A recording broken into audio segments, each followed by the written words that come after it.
آپ کو یہ بتائیں کہ تحریک انصاف کے رہنما سلمان اکرم راجو نے اسلام آباد میں chief justice of Pakistan justice Yahya Afridi سے ملاقات کی ہے۔ ملاقات 30 منٹ سے زائد جاری رہی، جس میں سلمان اکرم راجہ نے چیف جسٹس آف پاکستان کو پی ٹی آئی کے تحفظات سے متعلق آگاہ کیا، بانی پی ٹی آئی کی صحت اور ان کے آپریشن جبکہ ملاقاتوں پر پابندی سے متعلق آگاہ کیا۔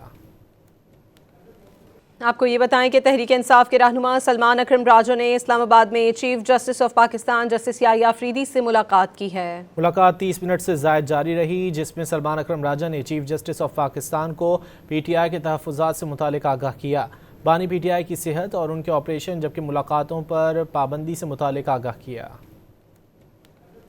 آپ کو یہ بتائیں کہ تحریک انصاف کے رہنما سلمان اکرم راجو نے اسلام آباد میں chief justice of Pakistan justice Yahya Afridi سے ملاقات کی ہے۔ ملاقات 30 منٹ سے زائد جاری رہی، جس میں سلمان اکرم راجہ نے چیف جسٹس آف پاکستان کو پی ٹی آئی کے تحفظات سے متعلق آگاہ کیا۔ آپ کو یہ بتائیں کہ تحریک انصاف کے رہنما سلمان اکرم راجو نے اسلام آباد میں chief justice of Pakistan justice Yahya Afridi سے ملاقات کی ہے۔ ملاقات 30 منٹ سے زائد جاری رہی، جس میں سلمان اکرم راجہ نے چیف جسٹس آف پاکستان کو پی ٹی آئی کے تحفظات سے متعلق آگاہ کیا، بانی پی ٹی آئی کی صحت اور ان کے آپریشن جبکہ ملاقاتوں پر پابندی سے متعلق آگاہ کیا۔